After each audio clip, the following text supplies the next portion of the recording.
बिस्मिल्लाहिर्रहमानिर्रहीम अल्लाहुम्मा सल्ली वसल्लिम व बारिक वसल्लम। डियर स्टूडेंट्स, इस वीडियो में जो anti rape investigation and trial act 2021 है, जो लोकल एंड स्पेशल लॉ के कोर्स के अंदर है एएसए और सब इंस्पेक्टर का, उसका एक ब्रीफ उसमें मैं आपको के साथ शेयर करता हूँ। याद रखिएगा, एएसआई सब इंस्पेक्टर मिनिस्ट्रियल कोटे के सिलेबस में 2 से लेकर 18 तक और उसके अलावा 22 और 24 ये सेक्शन सबसे पहले आपको ये याद होने चाहिए।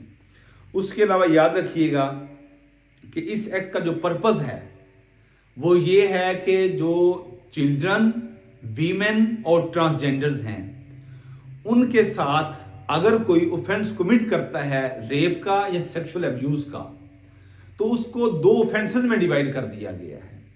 ये कौन सा सेक्शन है? सेक्शन 9 है, याद रख लीजिएगा। सेक्शन 9 इंपॉर्टेंट है, जिसमें इसकी तफ्तीश को SSOIU के जरिए कह दिया है कि सेक्शन 9 कहता है कि इस सेक्शन यानी जो anti rape investigation and trial act के जो ऑफेंसेस हैं उसको 2 शेड्यूल में तकसीम कर दिया गया है। एक है शेड्यूल 1 और दूसरा है शेड्यूल 2। शेड्यूल 1 की तफ्तीश SSOIU के जरिए होगी, शेड्यूल 2 की तफ्तीश होगी SSOIU के जरिए, लेकिन वो under the supervision of DSP होगी। और इसी सेक्शन 9 में ही कह दिया कि अगर शेड्यूल 2 की तफ्तीश तब्दील होती है तो वो DSP रैंक का अफसर उसकी तफ्तीश नहीं करेगा, बल्कि SP रैंक का अफसर उसकी तफ्तीश करेगा। साथ ये कह दिया 9 सेक्शन में शेड्यूल 1, 2 तफ्तीश का कह दिया।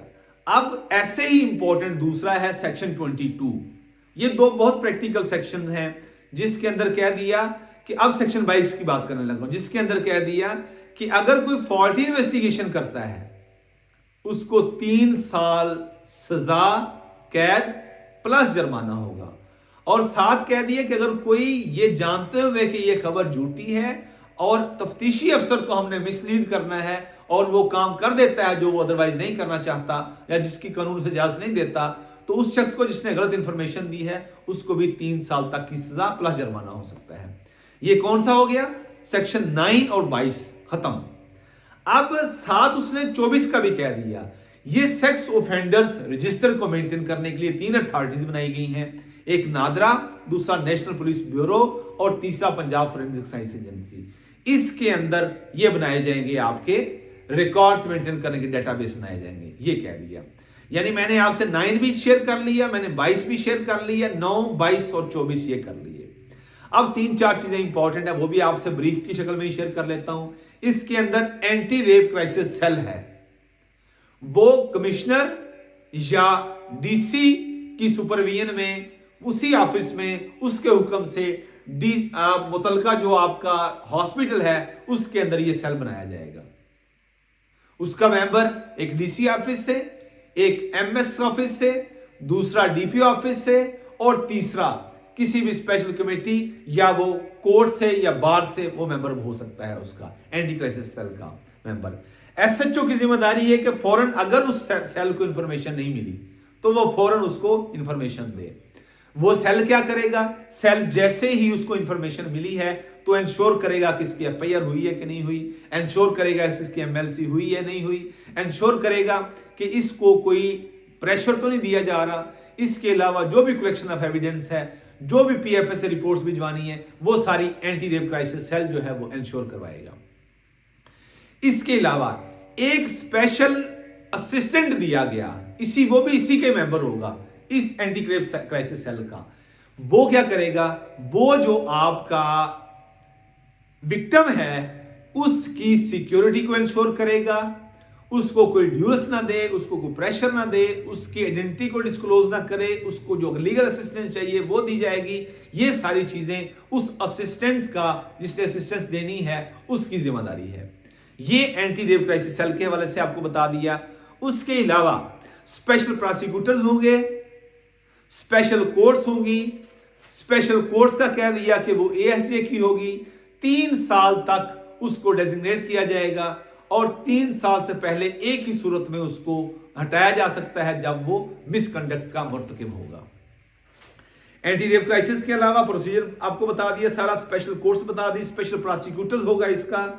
उसके अलावा सेक्स ऑफेंडर का बता दिया कि सेक्स ऑफेंडर का जिस तरह 24 सेक्शन के अंदर उसका रजिस्टर मेंटेन किया जाएगा, वो मैंने आपको बता दिया।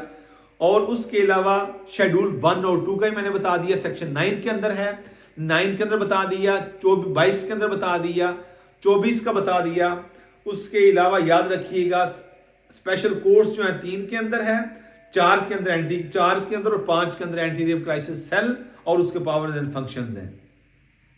8 में विक्टिम और विटनेस की प्रोटेक्शन का बता दिया कि उनकी आइडेंटिटी भी डिस्क्लोज नहीं की जाएगी, उनको रिलोकेट भी किया जा सकता है, उनकी जो एविडेंस है वो थ्रू वीडियो लिंक भी हो सकती है।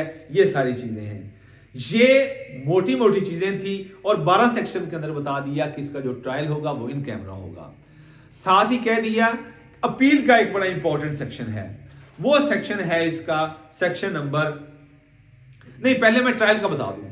ट्रायल का कह दिया कि 4 माह के अंदर ट्रायल कोर्ट इसका ट्रायल कंप्लीट करेगी और 2 एडजर्नमेंट्स से ज्यादा रेगुलर कंसेक्टिव एडजर्नमेंट्स नहीं होंगी।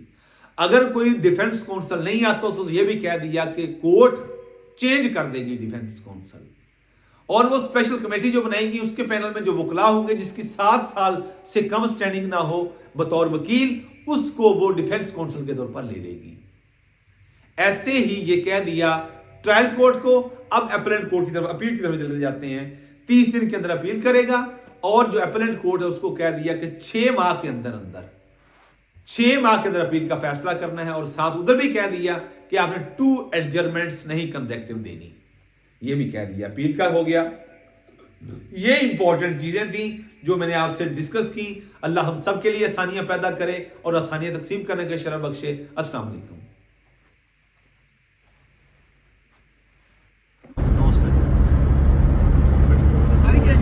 किसी काम कराना होगा ना, मेरी आदत नहीं है, फिर बैठ जाना, फिर काम लोगों को पता है, फिर आदत ये फार्म हाउस है ना, ये सर, ये भी ऐसे सस्ते लोगों ने जमीनें ली है।